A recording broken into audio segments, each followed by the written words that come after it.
हम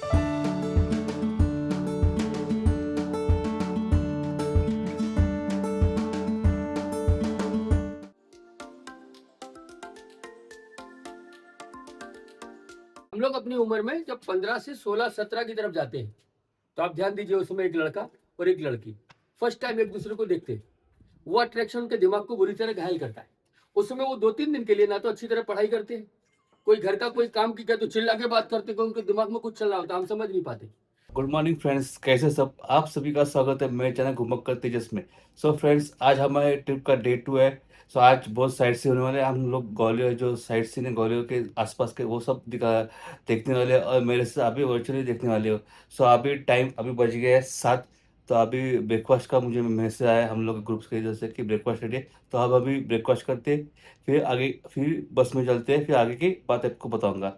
सो चैनल पे न्यू हो तो सब्सक्राइब कीजिए, लाइक कीजिए, कमेंट कीजिए, शेयर कीजिए। पूरा व्लॉग देखिए, बहुत बड़ी सीरीज होने वाली है, जरा भी स्किप मत कीजिए, आपका सपोर्ट की नीड है। चलो चलते हैं। सो फ्रेंड्स, अभी सुबह के 7:15 बज गए, हम ब्रेकफास्ट करना है। आप देख सकते हैं ब्रेकफास्ट में क्या क्या आइटम दिया मैंने। आप मुझे कमेंट करिए, बताइए कि क्या क्या आइटम ब्रेकफास्ट में। तो नमस्कार। नमस्कार। इस समय आप तो भौगोलिक दृष्टि से अगर आप देखोगे तो आप विंध्याचल की पर्वत श्रृंखलाओं में घूम रहे हो। पूरा विंध्याचल हिल में आता है और ये भारत के मध्य में मध्य प्रदेश और मध्य के थोड़ा सा साइड में ग्वालियर। ग्वालियर आप देखो तो आपके देश का दिल है। तो आपका सभी का आपके देश के दिल में स्वागत है। और ये पॉइंट जहाँ से आप स्टार्ट कर रहे हो ये जगह है तानसेन का मकबरा और मोहम्मद गौस का मकबरा। लेकिन सबसे पहले मैं आपको ये बताऊं कि ग्वालियर बसा कैसे, स्टार्ट कैसे हुई, उसके लिए आप थोड़ा सा समझें। तो ग्वालियर की जो स्टार्ट है वो हम मानते हैं 525, लगभग 6 सेंचुरी। अगर आप तब जाइएगा तो ना तो ये शहर है जहाँ आप खड़े हैं, ना ये सामने पीछे पहाड़ दिख रहा है आपको फोर्ट, ना ये फोर्ट है। ये सब एक जंगल है और जंगल के बीचों बीच वो जगह एक पहाड़ है। उसका पुराना नाम है गोपगिरी और कुछ लोग उसे गोपाचल कहते हैं। लोगों का सोच था कि कभी श्री कृष्ण मथुरा से ग्वालियर गाय चराने आते थे।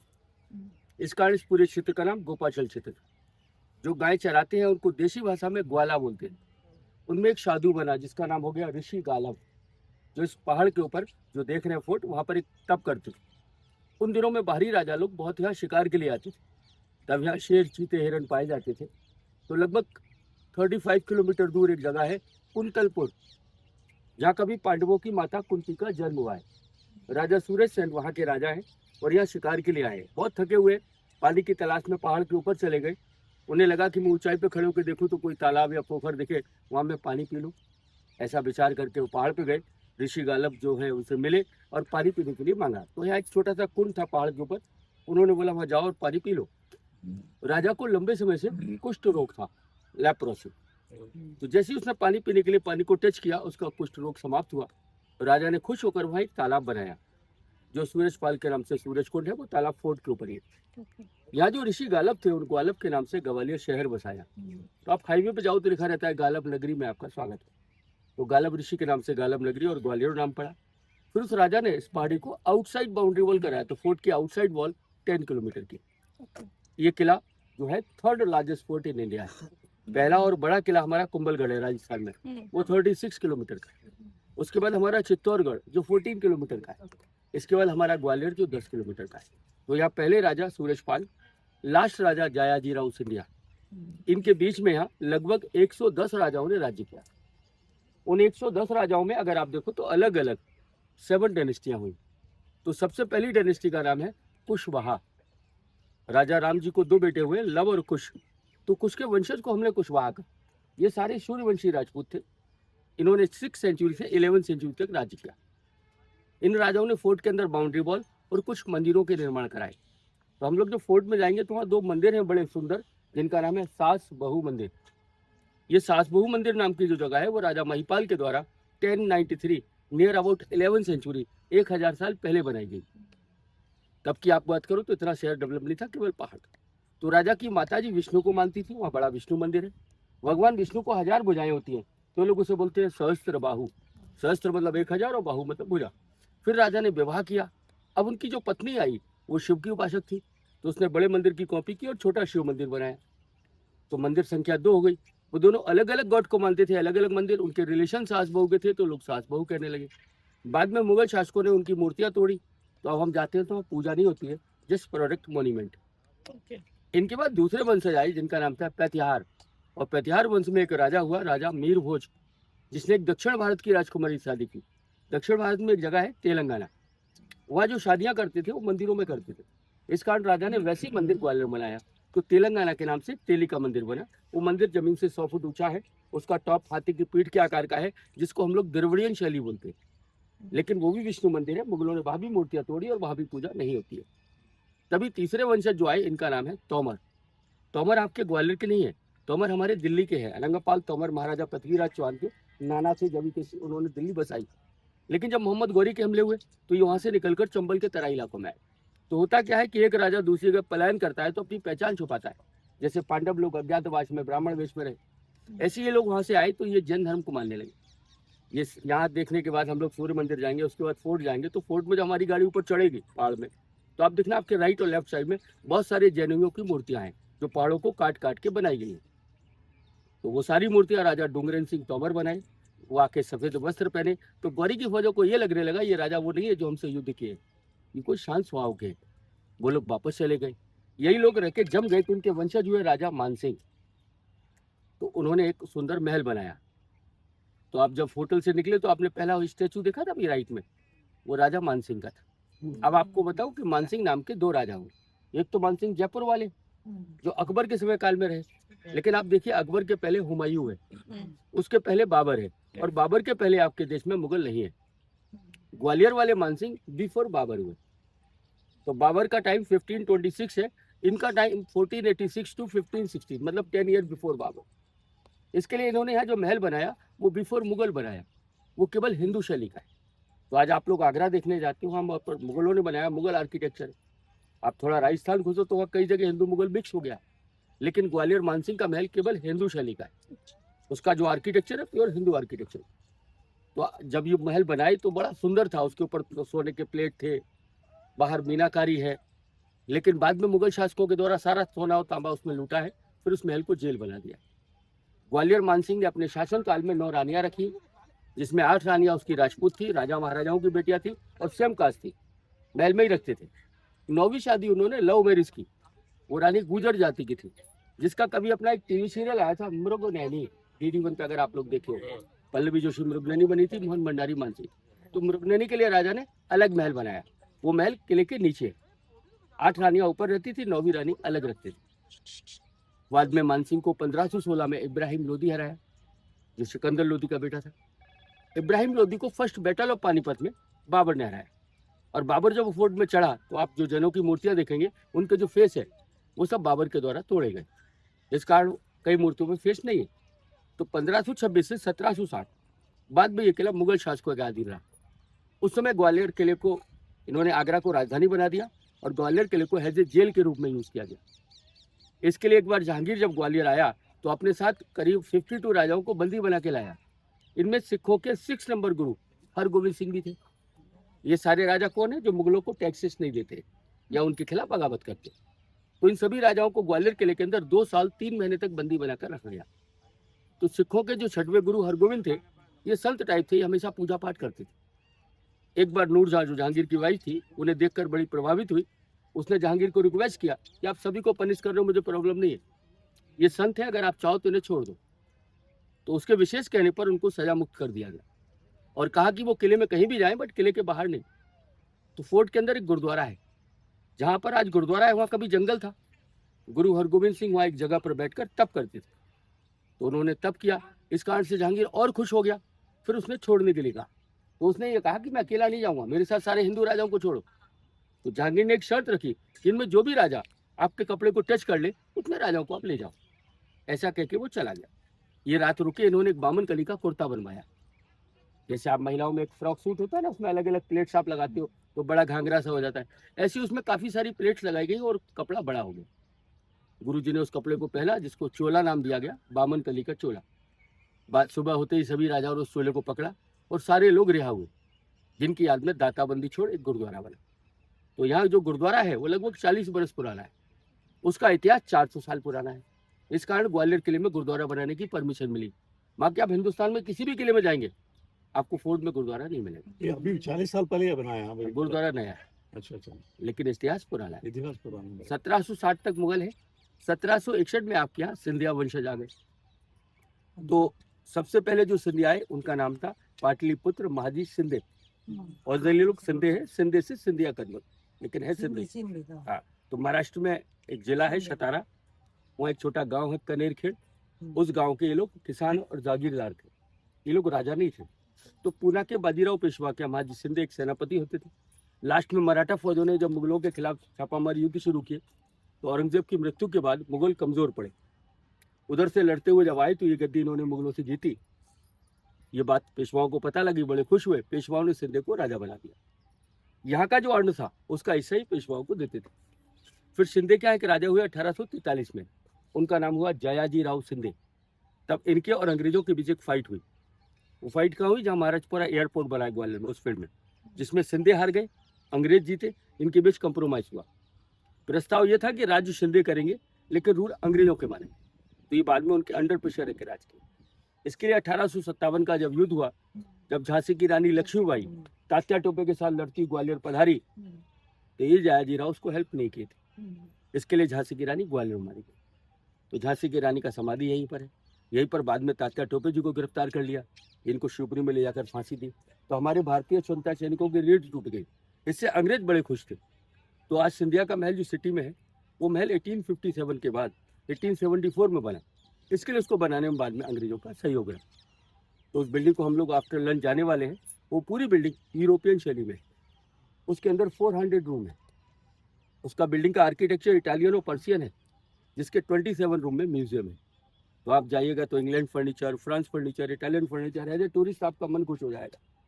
लेकिन देखने के बाद थोड़ा दुख लगता है, अगर झांसी की रानी को हेल्प हो जाती तो ना वो महल होता, ना रखा हुआ सामान, शायद हम लोग 100 साल पहले आ जाएगा। तो आज इतिहास में आप देखो, जो राजा अंग्रेजों मुगलों से लड़े वो ज़्यादातर नेस्तो नाबूद हो गए, लेकिन जो मिले वो आज है। तो आप देख लो जयपुर महाराज, जिसने कभी अपनी बहन जोधाबाई अकबर को दी, उसके महल में आज तक शीश महल रहा।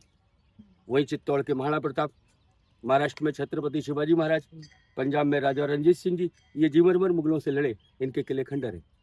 ठीक वैसे ही महारानी झांसी अंग्रेजों के खिलाफ लड़ी, उसका झांसी में आप जाना कल, तो वहाँ किला खंडर है। लेकिन महाराज सिंधे मिले, उनके महल में सोने की पेंटिंग है। इतिहास यही कह रहा है कि जो लड़े हैं वो सब नेस्तो नाबूद हो गए, उनके नाम हमारे, लेकिन जो मिल गए उनके बहन आज भी हैं, आज भी उनके बच्चे विदेशों में पढ़ रहे हैं। तो एक सब पुराना इतिहास करके रहा है। ये शहर जहाँ आप आए हो, ये 3 भागों में बटा हुआ है, ग्वालियर, लश्कर और मुरार। इस समय आप जिस जगह खड़े हो, ये पुराना ग्वालियर कहलाता है। इसको आज भी हम लोग ग्वालियर कहते हैं। तो यहाँ से अगर 1 किलोमीटर सीधा जाए तो फोर्ट का पुराना गेट है। यहाँ से लोग पैदल जाते हैं, लेकिन ये रास्ता 1.5-2 किलोमीटर का है। पैदल जाने वाले लोग ऊपर तक जाते जाते थक जाते हैं, फिर ऊपर देखने का मन खत्म हो जाता है, क्योंकि आप जब थक जाओगे तो घूमोगे नहीं। तो इसका जो दूसरा गेट है वो किले के पीछे की तरफ है। वो गेट बाद में अंग्रेज लोग बनाए। जब अंग्रेज ऊपर रहे तो उन्होंने आने जाने के लिए एक रास्ता बनाया जहाँ से गाड़ियाँ ऊपर जा सके। तो हम लोग उसी गेट से अपनी बस के द्वारा फोर्ट में जाएंगे। तो चूंकि ये ग्वालियर हो गया, इसके बाद जो हम नेक्स्ट पॉइंट जाएंगे वो हमारा सूर्य मंदिर है। सूर्य मंदिर मुरार एरिया में। तो फ्रेंड्स, आपने देखा गाइड ने बहुत कुछ बताया, मैं रिकॉर्ड किया, मगर इतना सब बड़ा व्लॉग में नहीं आएगा। मेन पॉइंट में व्लॉग में डालूंगा जितना हो सके उतना। अभी हम जा रहे हैं तानसेन के मकबरे के, उससे गार्डन में बना है गुलाब के फूल। ये हमारा गाइड है। फूल पत्ती अपने हिंदू धर्म में ज़्यादा बनते हैं। बाद में ये जालियाँ पर ये सारी इसमें जो विशेषता है, देखिए यहाँ पर हमारा गाइड कुछ बता रहे हैं। इस मंदिर की जो विशेषता है, ये जगह की, इसमें जाली वर्क बहुत सुंदर है। ये सारी जालियाँ सैंडस्टोन की है। आपको जाली वर्क देखने के लिए ये ग्वालियर, ये मकबरा, या फिर आपको फतेहपुर सीकरी, 2 जगह जाली वर्क अच्छा मिलता है। ये सारा सैंडस्टोन जो होता है, ये पापड़ की तरह सख्त होता है। तो इसको कार्व करने के लिए बाल्टी में पानी और मग रखना पड़ता है। पानी डालते रहो फिर कार्व करते रहो, तो उससे ये सॉफ्ट हो जाता है। तो इसमें बहुत अच्छी कटिंग हो जाती है। सारी जालियों के आप डिजाइन देखो तो अलग अलग है। मकबरा देख सकते हैं, पूरा कब्रिस्तान बना है। उधर भी है, इधर भी है। गाइड बता रहे थे इधर वो इमली का पेड़ तो अभी नहीं है, अभी नया लगा है पेड़, मगर इधर लिखा है, देख सकते हैं आप। ये देखिए मोहम्मद चौस का मकबरा है, इसमें टॉम है अंदर अंदर मुस्लिम लोग चलते हैं मोस्टली। देख सकते हैं पूरा कितना मैदान है। परिसर अच्छा है, मगर हिस्ट्री देखेगा थोड़ा दुख होता है। आप समझ रहे हैं ना मैं क्या बोल रहा हूँ? सब बातें बताना सही नहीं रहती। ये हमारा फर्स्ट पॉइंट ग्वालियर का साइट सीन का। ये देख के अभी फ्रंट व्यू से दिखा रहा हूँ मैं आपको पूरा अच्छे से। तो फ्रेंड्स हम यहाँ आ गए अभी ग्वालियर फोर्ट के। हम लोग का थर्ड पॉइंट है। सेकंड वाला क्योंकि मैंने शूट किया अभी बाद में बताता हूँ। गाइड सब जो हमारे लोग साथ गाइड है, पूरा गाइड करेंगे, सब के बारे में बताएंगे। तो आप बने रहिए चैनल पे। ये वाला ब्लॉग थोड़ा सा बड़ा होगा क्योंकि इन्फॉर्मेटिव ब्लॉग है तो बड़ा होगा, पॉइंट मत करना। जब गाइड क्या बोलते हैं दिखाता हूँ आपको। यहाँ सामने आप जो महल देख रहे हैं ये है राजा मानसिंह तोमर का। ये मानसिंह वो नहीं है इन्होंने अपनी बहन जोधाबाई अकबर को ब्याही है। हाँ। जैसा मैं सुबह बताया वो अकबर के समय थे, हाँ, लेकिन अकबर के पहले हुमायूं और उसके पहले बाबर। अच्छा, ये मानसिंह बिफोर बाबर हुए, बिफोर मुगल। ओके ओके, तो बाबर का टाइम काल मैंने आपको बताया 1526 रहा, और इस राजा का टाइम काल 1486 टू 1516, 10 ईयर बिफोर बाबर। अच्छा, इसके लिए पूरा का पूरा महल मुगल आने के पहले बना। तो ये महल केवल हिंदू शैली का है। तो आज हम लोग आगरा जाएं, पूरा मुगलों ने बसाया, मुगल शैली, राजस्थान में हिंदू मुगल मिक्स, लेकिन ये केवल हिंदू शैली का है। इसकी विशेषता क्या है कि आगरा किले में जो कलर है वो सब टाइल है जो अफगानिस्तान से लाए, जिन्हें हम लोग मोजाइक कहते हैं। हाँ, लेकिन यहाँ जो कलर दिख रहा है आपको, नीला, पीला, हरा, ये सारा का सारा मीनाकारी वर्क है। ये वो कलर है जो हम ज्वेलरी में डालते थे, राजा ने महल में डाला, और ये कलर ग्वालियर में ही बना। ये भी ओरिजिनल और 500 साल पुराना है। सेकंड थिंग, जब ये महल बनाया तो इसके ऊपर जो गोल गुंबद है, इन सभी के ऊपर कभी तांबे के प्लेट, सोने का कवर, ऐसा बाबर ने बाबरनामा बुक में लिखा। ये महल बहुत खूबसूरत था, लेकिन बाद के मुगलों ने सब तांबा और गोल्ड हटाया और इस पूरे महल को शाही जेल बना दिया।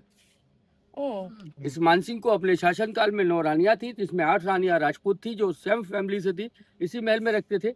9वीं शादी इन्होंने लव मैरिज की जो गुजर जाति के लिए, उसके लिए किले के नीचे अलग महल बना। ये महल 8 रानियों का है।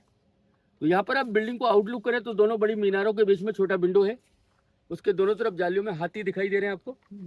हाथियों के आगे और पीछे ग्रीन कलर देखो तो वहाँ बनाना प्लांट है, केले का पेड़।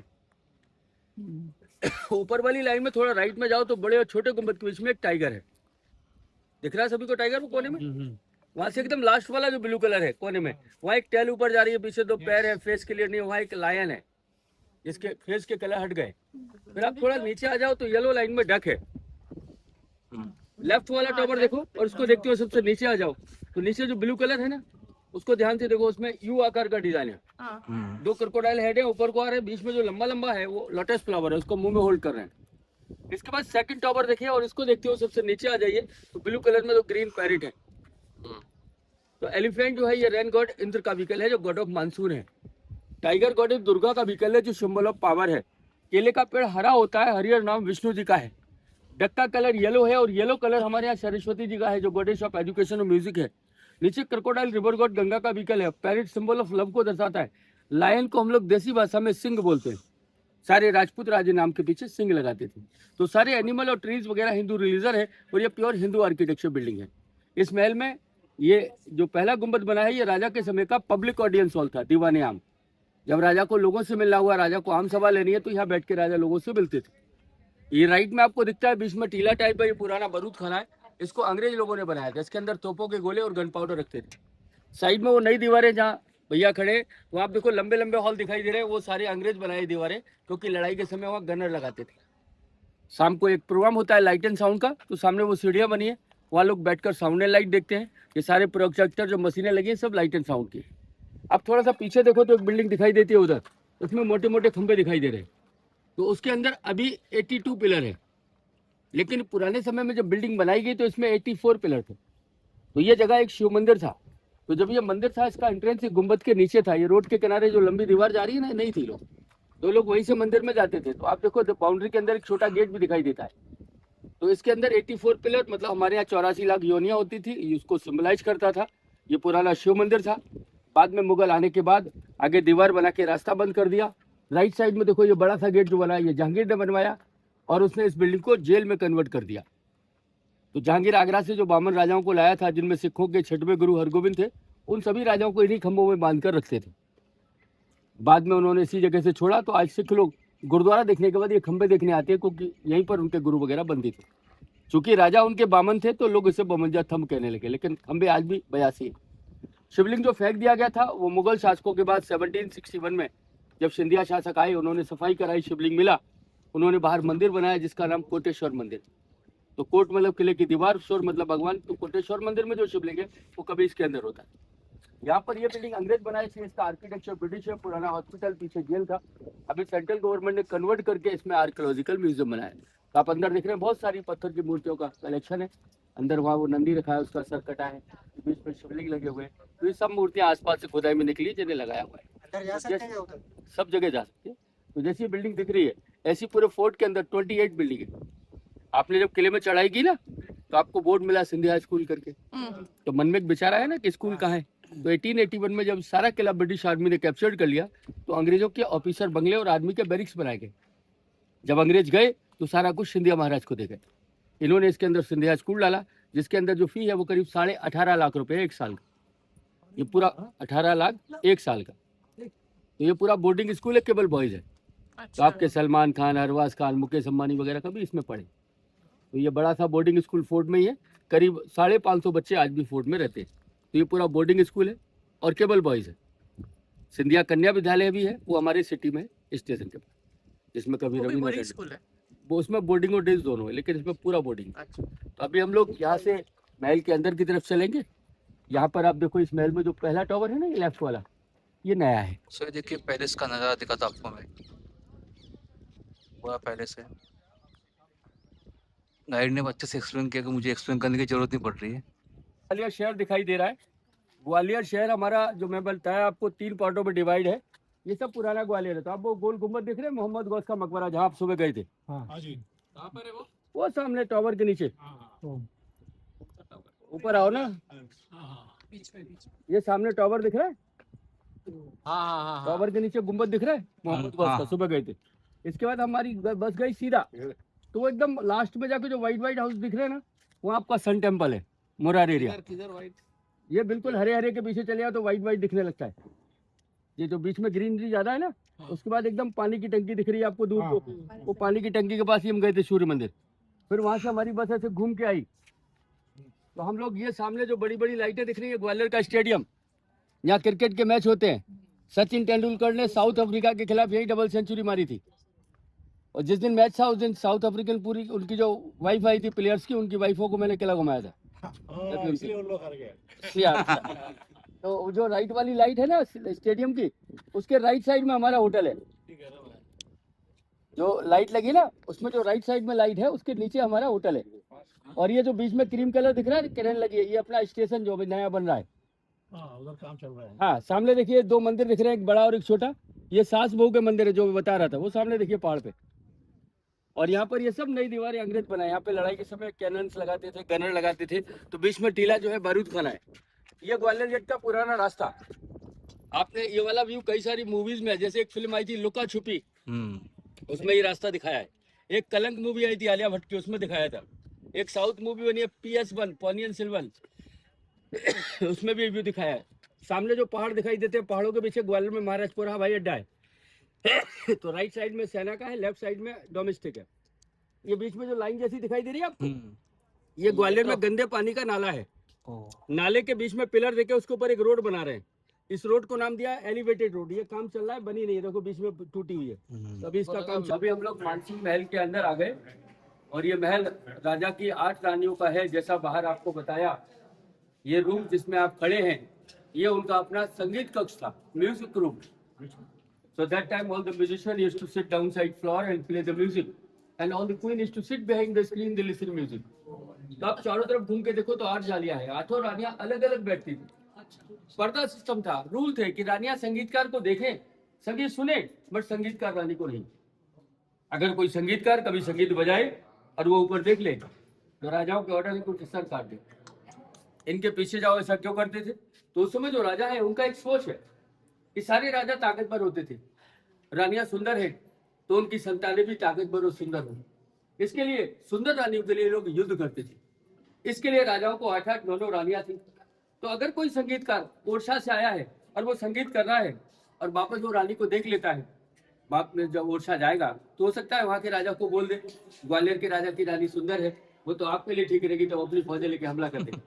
इसके लिए बाहर के लोगों को रानियां देखना अलाउ नहीं। तो जब ये म्यूजिक रूम था तो नीचे कारपेट बिछाते थे, दीवार में शीशा लगा होता था, इनके ऊपर सोने के प्लेट लगे थे, इन हुक्स में पर्दे थे, तो दिन में शीशे बंद रखते थे, शाम को शीशा खोलकर दीपक लगाने से ये बड़ा सुंदर लगता था। लेकिन जैसे ही मुगल आए सारा शीशा तोड़ा, सोने के प्लेट हटाए, कारपेट निकाले, बाद में पूरा का पूरा महल जेल बना दिया। इनके ऊपर आप देखो ये सब डांडिया डांस के फिगर है, लड़कियां डांस कर रही, हाथों में स्टिक है, देखिए सामने। तो ये डांस गुजरात में होता है, लोग गुजराती डांस कहते हैं, लेकिन आज हम लोग इसे गरबा कहते हैं, जो भारत के सभी शहरों में होता है। सारा जो पत्थर है ये सैंड स्टोन है, इसको हम लोग देसी भाषा में बलुआ पत्थर कहते हैं, रेतीला पत्थर। तो ये उनका अपना म्यूजिक रूम। जिस कोर्टयार्ड में आप लोग खड़े हैं ये राजा के समय का उनका अपना सीक्रेट मीटिंग हॉल था, मतलब दीवाने खास, जिसको हम लोग देसी भाषा में कहेंगे तो गुप्त मंत्रणा, कोई विशेष बात करनी है तो उस समय राजा इसके ऊपर बैठते थे। राजा बैठने के बाद सोने की छतरी लगाते थे। राजा जिस दिन कोई विशेष निर्णय ले रहे हैं उस समय ये अपनी नौवीं रानी को इनवाइट करते थे। तो आप राइट साइड में देखो 9 जालियां हैं, जबकि आपने म्यूजिक रूम में देखा 8 जालियां थी। तो यहाँ सारी रानियों को आप रानी बोलते थे, लेकिन जो पहली रानी है वो महारानी कहलाती थी। महारानी इस विंडो में बैठती थी, किसी भी रानी को कुछ कहना हुआ तो महारानी को बोले महारानी महाराजा को। अगर कभी महारानी को कोई प्रॉब्लम है तो दूसरी मेन रानी थी पट रानी, ये दूसरी बड़ी सीट पट रानी। बाकी जो फैमिली मेंबर है वो इन बालकनियों में बैठते थे, सारे मिनिस्टर नीचे। तो ये उनका दीवाने खास। यहाँ पर आप देखो ये गोल फ्लावर है, 1, 2, 3 और 4, इनमें जो हॉल टाइप दिख रहे हैं आपको, इसमें लैंप लगाते थे रोशनी के लिए। अब लैंप की भी अगर बात करो तो उस समय इतना केरोसिन नहीं था। ये लोग जंगली जानवरों का जो शिकार करते थे उनकी जो फैट होती है उसको कपड़े में लपेट के हॉल में घुसेड़ दी, ऑयली होती, लंबे समय तक जलती थी। उस लाइट को ज्यादा करने के लिए आप इधर राइट में देखो थोड़ा सा, ये राइट में अगर आप देखेंगे तो हमें ये दिखाई देते हैं ब्रैकेट, ये वहाँ इनमें शीशा लगा होता था। रात में लैंप की रोशनी शीशों पे गिरी, रिफ्लेक्ट हुआ, ये बहुत खूबसूरत लगता था। कभी आप ये भी मान सकते हो, मानिए मून लाइट है, चांद यहाँ है, इसकी रोशनी शीशों पे गिर रही है, ये रिफ्लेक्शन उस कमरे में जा रहा है, वो रिफ्लेक्ट पूरा का पूरा महल एकदम झिलमिल हो जाता था। लेकिन बाद में मुगलों ने सब शीशे पीछे तोड़ के इसको जेल बनाया। ऊपर देखो पीकॉक है, 1 और ये 2, दिख रहा है सभी को पीकॉक। इधर मेरे लेफ्ट में देखो ये गोल चक्र दिखाई देता है, ये सनफ्लावर है, एक यहाँ और एक उस कोने में। ये देखो ये जानवर बना है, इसका शरीर शेर का है, मुंह हाथी का है और हाथी को पंजे में दबाए हुए नीचे लोटस फ्लावर है। इसको आप क्या बोलते हो? शार्दूल। शार्दूल बोले तो it's a looks like Indian dragon, it's a bigger than elephant और दिस सिंबल फॉर पावर। तो आप राजा हैं, आप खुश हैं, बट आप लोगों को कैसे कहेंगे?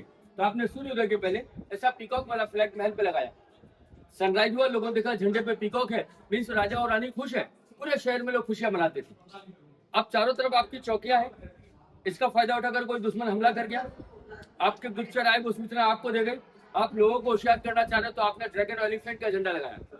लोगों ने झंडा चेंज देखा, मूड चेंज हुआ, अंदर ही अंदर युद्ध की तैयारियां शुरू हो गई। अब लड़ाई नहीं है, कोई फेस्टिवल नहीं है, सभी ठीक ठाक है, तो शांति का प्रतीक सनफ्लावर। तो जिस पोजीशन में राजा है वैसा झंडा महल के ऊपर लगाते हैं। झंडों से लोग राजा से जुड़े रहते। ये जो रिंग है इसका मतलब मानते हैं अराउंड ऑल द वर्ल्ड है कि हम हमारी जो पृथ्वी है वो गोल है, उसके अंदर अलग अलग धर्म और समुदाय के लोग रहते हैं।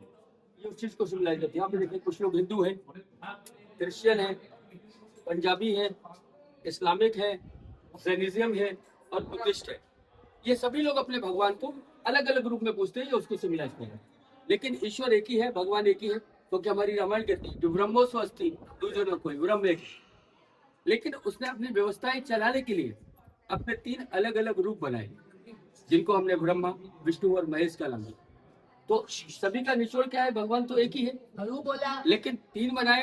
तो आप देखो यहाँ पर ट्रायंगल 1, 2 और 3। ये ब्रह्मा जो क्रिएटर है, विष्णु जो प्रोडक्टर है और शिवाजी डिस्ट्रॉयर। इन तीनों के बिना सृष्टि चक्र नहीं चलेगी। 3 गॉड मैन है तो 3 गॉडेश है। तो ये दूसरा ट्रायंगल उनकी वाइफ के लिए। तो ब्रह्मा वाइफ सरस्वती है जो गॉडेश ऑफ एजुकेशन और म्यूजिक है। बचपन में बच्चे सरस्वती जी को प्रे करे तो अच्छा एजुकेशन और म्यूजिक मिलता है। जब ये पढ़ लिख कर बड़े हो गए तो पैसा चाहिए, तो विष्णु वाइफ लक्ष्मी को प्रे करे तो पैसे की प्राप्ति होती है। जब अच्छा एजुकेशन और पैसा आ गया then they want power because they shape the money. तो ये शिवा वाइफ पार्वती को प्रे करे तो शक्ति प्राप्त होती है, तब आपका जीवन कलरफुल हो जाता है। उस हिसाब से आप देखो तो 1, 2, 3 और 1, 2, 3 डबल 3 बन गए। तो हमारे यहाँ जो टोटल गॉड है वो 33 कोटि देवी देव है, लेकिन सभी का निचोड़ भगवान है। यहाँ पर आप देखो ये 4 लाइनें, ये 4 जातियों को बांटती है। तो भगवान के नजदीक हमारा हेड है जो ब्राह्मण के रूप में देखते हैं। दूसरा हमारा चेस्ट और आर्म क्षत्रिय है जो ये महल बनाते थे। तीसरा स्टमक जो बिजनेस करते हैं जिन्हें वैश्य के रूप में देखते हैं। चौथा हमारा फीट शूद्र के रूप में। तो ये 4 जातियां भारतवर्ष में जो कर्म के आधार पर बांटी गई। हम ऐसा विश्वास रखते हैं कि इस टाइप के लोग पूरे वर्ल्ड में निवास करते हैं, उसको सिम्बलाइज करना। ये 5 पत्तियां जो है 5 एलिमेंट्स हैं, स्काई, अर्थ, वाटर, फायर और एयर, जिनसे ये मानव शरीर बने। ये ऊपर डिजाइन है, इसको आप ऐसे रख के फोल्ड करेंगे तो राजाओं का क्राउन बन जाएगा। वरना में आपने बाहर भी देखा ये क्रोकोडाइल वाला है, लेकिन बाहर वाला और ये दोनों ही क्रोकोडाइल नहीं है। ध्यान से देखने पर इसकी ट्रंक एलिफेंट जैसी लगती है, टीथ क्रोकोडाइल के है, आंख फीमेल डियर की है, ईयर इसके काऊ के है, फ्रंट फुट टाइगर के है, बैक पार्ट फिश जैसा होता है। तो एक मकर है, मकर हमारे मैथोलॉजिकल एनिमल है और गंगा जी का वाहन है। इसके मुख में से जो पानी जैसी धारा निकलती है ये रिवर बहुत गंगा को दर्शाता है। तो ये कई चीजों को सिम्बलाइज करता है। बाकी है ये सनफ्लावर।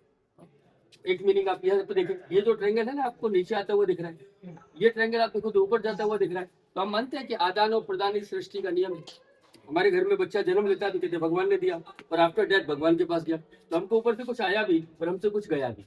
फिर आप इसको ऐसे देखें तो ये जो स्टार, स्टार ऑफ डेविड सभी धर्मों में मिलेगा, लेकिन आपका हेड है। हम लोग अपनी उम्र में जब 15 से 16, 17 की तरफ जाते हैं तो आप ध्यान दीजिए, उसमें एक लड़का और एक लड़की फर्स्ट टाइम एक दूसरे को देखते हैं। वो अट्रैक्शन उनके दिमाग को बुरी तरह घायल करता है। उस समय वो 2-3 दिन के लिए ना तो अच्छी तरह पढ़ाई करते हैं, कोई घर का कोई काम किया तो चिल्ला के बात करते, उनके दिमाग में कुछ चल रहा होता, हम समझ नहीं पाते। तो उन्होंने किसी चीज को देखा, वो बात उनके दिमाग में आई, 3 से 4 दिन तक वो रन करती रही। धीरे धीरे वही लड़का लड़की एक दूसरे को प्रेम करने लगे। तो ये सिंबल ऑफ लव को दर्शाता है। जब आपको प्यार हो गया तो आपने उस प्यार की शुरुआत एक फूल देके की। आप दोनों मिल गए, अच्छे दोस्त बन गए, मिलने जुलने लगे, और एक समय आया कि आप लोगों ने विवाह किया। तो यहाँ पे आप 2 ट्रायंगल देख रहे हैं, एक और ये 2। तो ये दोनों जो है मेल और फीमेल है। ये दोनों जो मिले तो इनसे एक नई चीज उत्पन्न हुई। तो ये क्रिएशन को भी दर्शाता है। बाकी है ये सनफ्लावर। इसमें आप क्या देखोगे वो आपको देखोगे। कहते हैं कि अंदर का नज़ारा अंदर से कैसे इधर रील्स बना रहे लोग, रील्स का चक्कर बाबू भैया। सब अपनी जगह पे सामने खड़े रहिए, बात रहिए। ये 2 पाइप है, ये पाइप दीवार के अंदर जाकर इसके नीचे जा रहे हैं। इसके नीचे स्विमिंग पूल है, और 2 पाइप यहाँ से जाके छत के ऊपर जा रहे हैं। अब शाम का टाइम है, रानियां लोग छत पर टहल लगी। राजा एकदम शिकार से लौटे हैं, आते ही अपनी रानी को कुछ कहना चाहते हैं तो इसके अंदर 2 पाइपों को ज्वाइंट करके लटकाते थे, एक से बोलो और एक से सुनो। तो ये उस समय का टेलीफोन था, और ऐसा टेलीफोन आज बंद नहीं हुआ है। अगर आज भी आप समुद्र में पानी के जहाज में जाओ तो वो लोग पाइप का ही टेलीफोन यूज करते हैं। तो मानते हैं उस समय अंग्रेजों ने ये टेलीफोन देखा, इसकी कॉपी पानी के जहाज में की। तो भारत का क्या, वर्ल्ड का पहला टेलीफोन। चूंकि उनका वो आज तक टेलीफोन है, लेकिन हमारा ये टेलीफोन के साथ एसी का भी काम करता है। क्योंकि जो पाइप है ये छतों पे खुले हैं, जब कभी हवा चलती है तो उन पाइपों में घुसती है, घुसती ऊपर है लेकिन निकलती यहाँ है। को ये 2 मंदिर दिखाई दे रहे हैं, एक बड़ा और एक छोटा। ये दोनों मंदिर सास बहू के नाम से जाने जाते हैं। तो ये दोनों मंदिर, पहले बड़ा मंदिर बना तो इसको बनाने वाले राजा का नाम था राजा रतन पाल। इसका टाइम काल है 1093, लगभग 11वीं शताब्दी। तो राजा रतन पाल की पत्नी भगवान विष्णु की उपासक थी। उन्होंने मन में प्रण किया कि मैं अपनी पत्नी के लिए विष्णु मंदिर बनाऊं। लेकिन जब उन्होंने इसका बनाना स्टार्ट किया, इनका जब तक ये कंप्लीट होता उनका स्वर्गवास हो गया। फिर उनका बेटा हुआ राजा महिपाल, जिसने इसका कार्य पूर्ण कराया। तो ये बड़ा वाला विष्णु मंदिर है। तो आप देखो, ये बाहर छोटी सी भगवान विष्णु की मूर्ति है राइट साइड में, और लेफ्ट साइड में लक्ष्मी है। भगवान विष्णु को 1000 भुजाएं होती हैं, इसलिए लोग इसे बोलते थे सहस्त्र बाहु। सहस्त्र मतलब 1000 और बाहु मतलब भुजा। फिर राजा ने विवाह किया तो उनकी जो पत्नी आई वो शिव की उपासक थी। तब उन्होंने इसकी कॉपी करके छोटा शिव मंदिर बनाया। ये दोनों अलग अलग गॉड को मानते थे, अलग अलग मंदिर है। उनके रिलेशन सास बहू के थे तो लोग सास बहू कहते हैं। जब मंदिर बनाए गए तो बहुत खूबसूरत थे। जैसे आप ऊपर देखो, बीच में गणेशा दिखाई दे रहे हैं। गणेशा के नीचे आओ तो आपको डिजाइन में पत्थर टूटा हुआ दिख रहा है। वहां आप ध्यान से देखो तो बारीक छोटे छोटे हॉल दिखाई देते हैं। ऐसे हॉल वहां भी हैं और बाहर भी है, अंदर भी मिलेंगे, छोटे मंदिर में भी है। इन सभी हॉल में डायमंड्स लगे होते थे। तो पहले हमारे मंदिरों में सोना चांदी डायमंड वगैरह लगाए जाते थे। जब यहाँ डायमंड लगे थे तो ये बहुत खूबसूरत था। इसके ठीक सामने एक पिलर है, ये इस पर गरुड़ जी का स्टेचू था तो इसको गरुड़ ध्वज बोलते हैं। गरुड़ जी के स्टेचू के बाजू में 2 स्टिक्स होती थी जिनके ऊपर एक प्लेट रखते थे। उस प्लेट के ऊपर डायमंड पाउडर डालते थे तो मॉर्निंग टाइम में जब सनराइज होता है तो उसकी किरण वहाँ टकरा कर जब मंदिर में जाती थी तो एकदम मंदिर झिलमिल हो जाता। लेकिन बाद के मुगल शासकों ने सारे डायमंड निकाले, इनके गर्भगृह का सोना चांदी लूटा, इसके गर्भ के स्टेचू तोड़ा। तो ये बाद में ऐसा मानते हैं कि औरंगजेब के द्वारा इसके ऊपर सफेद चूने का प्लास्टर कराया और औरंगजेब ने इसके अंदर अरेबियन स्कूल भी चलाया जिसको मदरसा बोलते हैं। फिर 1881 में ये किला ब्रिटिश आर्मी ने कैप्चर किया। तो इंग्लैंड से 2 आर्कियोलॉजिस्ट आए, एक था मेजर जेवी कीथ और एक था कैप्टन एच कॉलर। ये लोग जब आए तो उन्होंने देखा एकदम टापू जैसा दिखाई दे रहा है। तो उन्होंने प्लास्टर हटाया तो कार्विंग मिली, और प्लास्टर हटाया तो मूर्तियां मिली। तो उन्होंने 2 से 2.5 साल तक रखे, इसको क्लीन कराया। अब मंदिर में अंदर जाओगे तो अंदर ये डबल स्टोरी है, जिसमें इसकी रूफ का पत्थर इतना मोटा मोटा है, बट बीच में से वो क्रैक हो गया है। क्रैक अर्थक्वेक के कारण आया है। तो उनके नीचे जो सपोर्ट खंभे हैं वो बाद में अंग्रेजों ने लगाए, नहीं तो इतना टूटा हुआ है कि अभी तक गिर के खत्म हो जाता है। मंदिर के अंदर आप जाइए तो मेन गेट जो है घुसते ही वहाँ लेफ्ट साइड में ब्रह्मा और उनकी वाइफ सरस्वती है, बीच में विष्णु और लक्ष्मी है, नीचे उनके गरुड़ है, राइट में शिव और पार्वती है। घुसते समय एक बड़ा सा चक्र है जो भगवान विष्णु का सिंबल है। तो अंदर अब इनमें पूजा नहीं होती, खाली ये प्रोडक्ट मोन्यूमेंट है। ते मंदिर का फोटो वीडियो निकाल रहा हूँ। ये सासपुर मंदिर बोलते हैं इधर। गाइड ने पूरा एक्सप्लेन किया मंदिर के बारे में, इसलिए मैं कुछ ज़्यादा एक्सप्लेन नहीं करता हूँ क्योंकि ये गाइड जो है तो सही रहता है, क्योंकि मैं कुछ बताऊँगा तो इनकम मिलेगा। गाइड लोकल रहता तो सब कुछ बता देते हैं। एक है, एक मंदिर है, अच्छा मंदिर है, मगर अंदर कुछ भी नहीं है। मुझे पता है आपको, सब मूर्ति वूर्ति सब ये हो गया, सब तोड़ फोड़ हो गया। सो फ्रेंड्स, अभी 2-3 साइट सीन देख लिया हम लोग ने। फिर बहुत भूख लगे, फिर लंच करते। आप मेनू देख लीजिए, मैं कुछ बताने वाला नहीं, आप देख लीजिए। अरे जलजीरा है, ये बताता आपको, ये जलजीरा है। बाकी आप मुझे कमेंट में बताइए क्या क्या है, कौन सी सब्जी है और क्या क्या सब। तो फ्रेंड्स, लंच के बाद स्वीट बनता है। स्वीट में है आइसक्रीम, बटर स्कॉच आइसक्रीम है। सो मेरे साथ भी वर्चुअली आइसक्रीम एंजॉय कीजिए। को बनाने का टाइम 1874 है। तो आप देख रहे हैं थोड़ा का पूरा ब्रिटिश आर्किटेक्चर ऊपर, इसमें पर्शियन और इटालियन आर्किटेक्चर मिक्स है। इसको बनाने में उस समय लगभग 1 करोड़ मुद्राएं लगी थी और पूरा ये 29 एकड़ में फैला हुआ है। 400 रूम है, जिसमें 27 रूम में इसमें म्यूजियम। तो जो बनाया वो जयाजीराव महाराज ने। देखिए पैलेस, जयविलास पैलेस में आए अभी। नेक्स्ट साइट सीन है हमारा।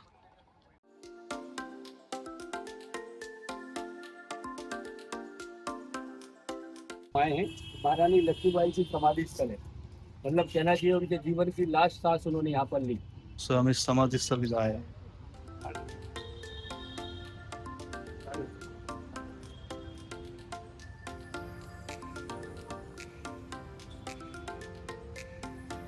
तो फ्रेंड्स, आज का डे काफ़ी हेक्टिक था, बहुत घूमना था फोर्ट भी। तो आज थोड़ा सा भूख ज़्यादा लगे। तो देख सकते हैं अभी डिनर में क्या क्या है। रोटी, ये रायता है, कॉर्न्स का है, भिंडी की सब्जी और पालक और पापड़। चलिए आप भी मेरे से वर्चुअली डिनर कीजिए। तो फ्रेंड्स, गेस कीजिए कौन सा हलवा है, मुझे कमेंट में बताइए। सो फ्रेंड्स, आज का व्लॉग एंड करने का टाइम आ गया। अभी मैं बेड पे रेस्ट कर रहा हूँ। सो एंड करने से पहले कुछ बातें आपसे बताना चाहता हूँ कि जो हम लोग ने जो साइट सीइंग की, जो सन टेम्पल है, उसका मैंने शूट नहीं किया क्योंकि उसका अलाउड नहीं है वीडियोग्राफी करना। और जयविलास पैलेस, उसका अंदर से उसका फोटो वीडियोग्राफी अलाउड नहीं, तो वो भी मैं उसका भी व्लॉग नहीं बनाया। सो माफ़ कर देना। और पूरा जो व्लॉग है ये थोड़ा सा बड़ा होगा, मगर देख लेना क्योंकि इसमें बहुत कुछ इन्फॉर्मेशन दिए है मैंने, जो गाइड ने मेरे साथ शेयर किए। आप भी शेयर कीजिए आपके दोस्तों के साथ। उसके लिए चैनल को सब्सक्राइब नहीं किया तो सब्सक्राइब कीजिए, लाइक कीजिए, कमेंट कीजिए, शेयर कीजिए। अभी तो ये 2 दिन हो गए और काफ़ी दिन बाकी है और भी मज़ा आने वाला है। आप चैनल पे बने रहिए और ये ब्लॉग बड़ा होगा, सो मिस मत करना। पूरा ब्लॉग देखिए, मज़ा आएगा। जो कल मिलते हैं, अभी कल का जो ब्लॉग में क्या होने वाला है मैं कल बताऊँगा, अभी नहीं। अभी सोते हैं, कल मिलते हैं। Good night, take care, love you all.